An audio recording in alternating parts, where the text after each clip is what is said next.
Aku ingat malam itu seperti kabut tipis yang menempel di seluruh tubuhku, dingin tapi tak benar-benar menusuk kulit. Udara di apartemen kecilku terasa berat, seolah setiap napas membawa beban yang tak terlihat. Lampu di langit-langit berkedip sebentar, lalu normal kembali, tapi entah kenapa mataku terus menangkap bayangan samar di sudut ruangan. Aku mencoba meyakinkan diri sendiri bahwa itu hanya refleksi, hanya permainan cahaya.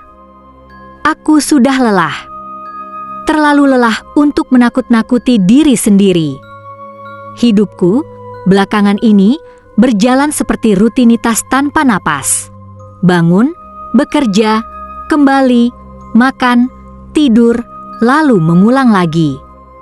Seperti roda yang berputar tanpa tujuan. Di luar jendela, hujan ringan mulai turun. Suara tetesannya di atap apartemen terdengar monoton tapi menenangkan, meskipun ada sesuatu yang aneh. Kadang terdengar klik kecil, seperti sesuatu menyentuh kaca, tapi ketika aku menoleh, tidak ada apa-apa. Aku menggeleng pelan, mencoba menyingkirkan rasa gelisah itu. Bisa jadi aku terlalu capek, pikirku. Otakku menuntut logika di tengah malam yang sepi ini, tapi hatiku tetap merasa ada sesuatu yang tidak beres. Pekerjaanku di studio film menuntut.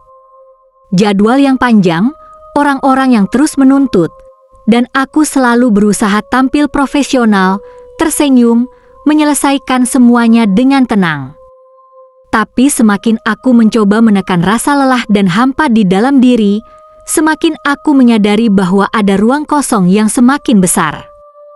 Ruang itu seolah menunggu sesuatu untuk masuk, dan aku tahu, aku tidak bisa mengisinya sendiri. Aku duduk di tepi ranjang, menatap langit-langit yang gelap. Sebentar, mataku menangkap benang tipis, merah, yang tampak terjulur dari dinding ke arahku, hampir tak terlihat dalam cahaya temaram lampu meja. Aku menahan napas, menatap lebih seksama, tapi benang itu hilang saat aku bergerak. Aku terlalu lelah, bisikku pada diri sendiri.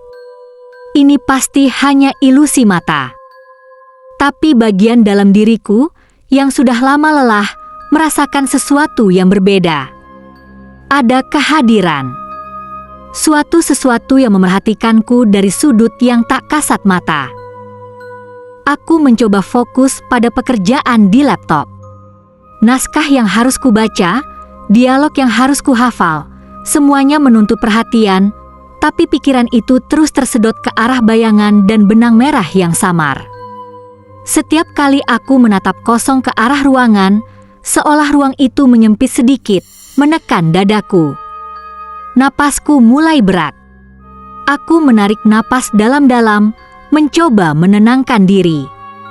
"Yu," kataku lirih, memanggil nama sendiri seperti mantra.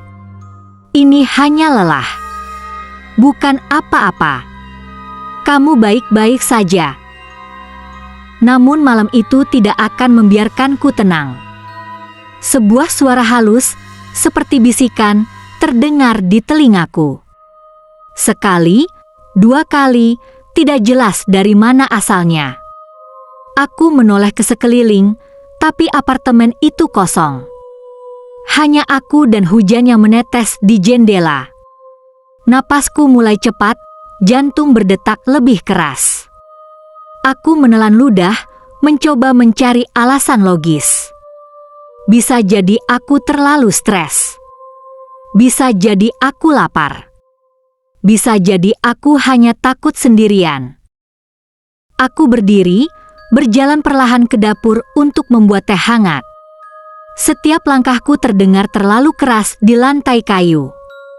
Aku tahu suara itu hanya karena aku mendengar dengan terlalu waspada, tapi rasanya tidak hanya itu. Ada sesuatu yang mengikuti, diam-diam, menunggu saat aku lengah. Saat aku menuangkan air panas ke dalam cangkir, mataku kembali menangkap sekilas benang merah itu. Kali ini, tampaknya lebih nyata, seperti sesuatu yang bergerak sendiri, menari pelan di udara sebelum menghilang begitu saja. Aku duduk kembali di tepi ranjang, cangkir hangat di tangan. Rasanya hangat di luar, tapi di dalam, aku merasa dingin. Aku mengingat semua cerita yang kudengar tentang kutukan, tentang benang merah, tentang ritual yang tidak pernah selesai. Tentu saja, aku tidak percaya pada hal-hal seperti itu. Tapi malam itu, logikaku terasa rapuh. Benang itu mungkin hanya bayangan, pikirku. Tapi setiap kali aku memejamkan mata, benang merah itu selalu ada di sudut pandangku, melilip pelan, memanggil sesuatu yang tidak bisa kuceritakan pada siapapun. Aku mencoba menulis di buku catatan, seperti kebiasaan lama. Tulisan tanganku goyah, seolah ada sesuatu yang ingin menekanku dari belakang. Sekali aku menoleh ke cermin kecil di meja rias, mataku menangkap bayangan lain, cepat menghilang, tapi cukup membuat bulu kuduku berdiri. Aku menelan ludah lagi, mencoba menenangkan diri. Ini tidak nyata. Aku lelah. Aku capek. Itu saja. Tapi hatiku berdegup lebih cepat. Ada ketegangan yang tidak bisa aku jelaskan, seperti ada yang mengawasi, menunggu saat aku lengah. Aku menutup mata sebentar, mencoba menenangkan diri, tapi mimpi buruk mulai datang sebelum aku sadar. Bayangan-bayangan samar menari di belakang kelopak mata. Suara bisikan semakin dekat, tapi setiap kali aku mencoba mendengar, mereka menghilang. Aku merasa tubuhku berat, seperti ada sesuatu yang menekan dari atas. Napasku tersengal, dan aku tahu malam itu berbeda. Malam itu bukan hanya sunyi biasa.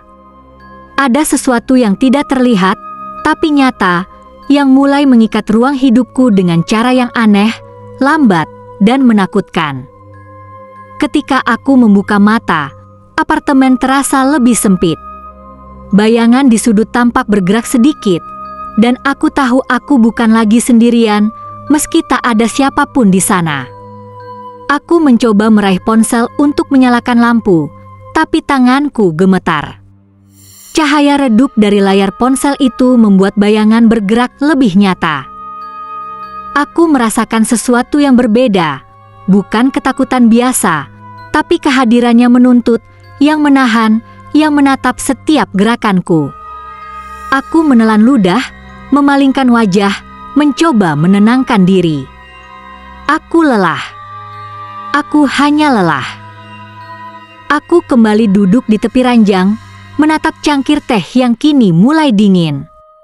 Benang merah itu muncul lagi, samar di tepi pandanganku, seperti ingin mengikatku pelan, halus, dan pasti.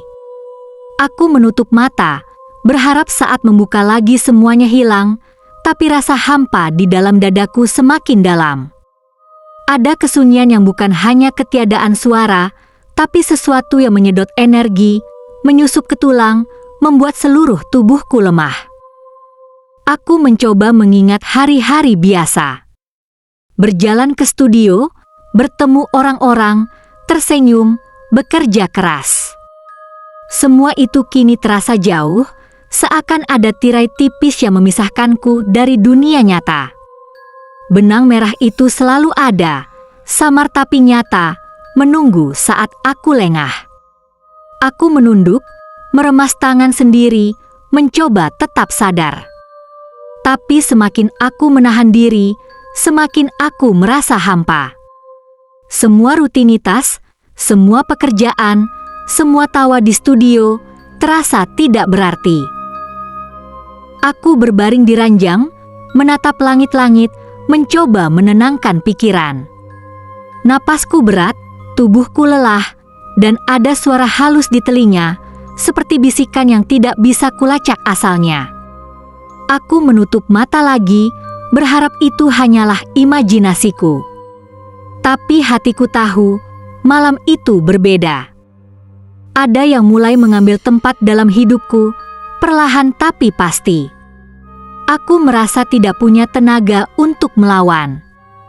Aku merasa kosong.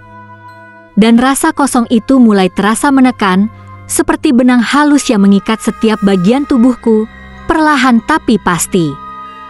Aku mencoba tidur, tapi mata ini tak bisa terpejam lama. Dalam gelap, aku melihat bayangan bergerak lagi, benang merah yang samar, menari di udara. Aku ingin menjerit, tapi suara tak keluar. Aku ingin lari, tapi tubuh terasa berat, seolah ada gravitasi lain yang menahanku di tempat ini.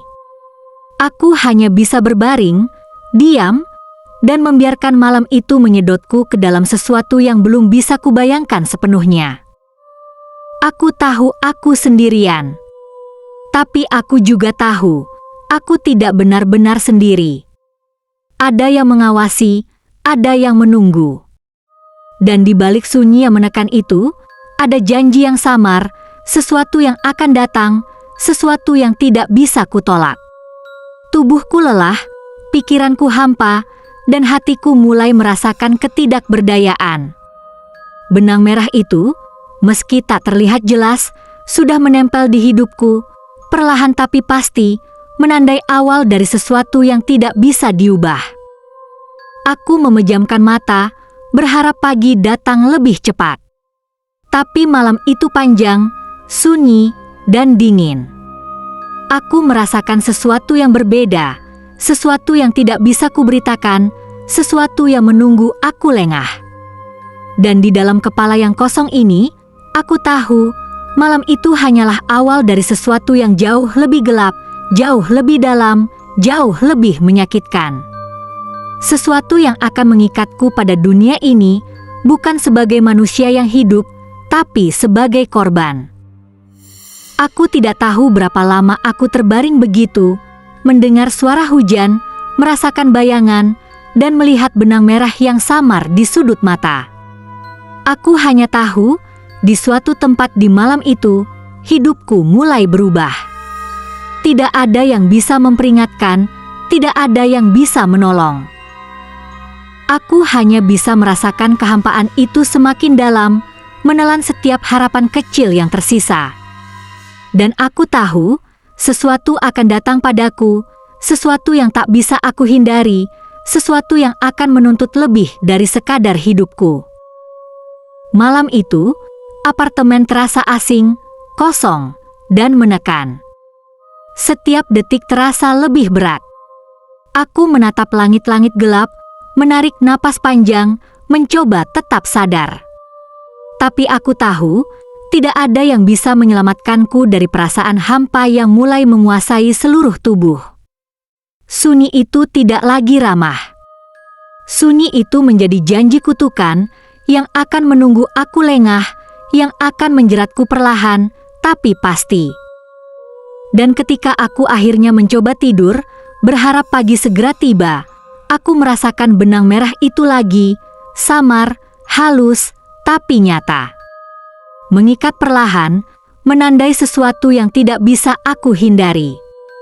Napasku tersengal, jantungku berdetak keras, dan aku tahu, malam itu hanya awal dari mimpi buruk yang tidak akan pernah selesai. Sunyi menelan seluruh ruangan, dan aku terjebak di dalamnya. Aku menatap ke arah jendela yang gelap, hujan yang terus menetes, dan bayangan yang samar. Dan aku sadar, hidupku mulai berubah. Tidak ada jalan mundur. Tidak ada yang bisa menyelamatkanku. Malam itu bukan sekadar malam biasa. Malam itu adalah awal dari kutukan yang akan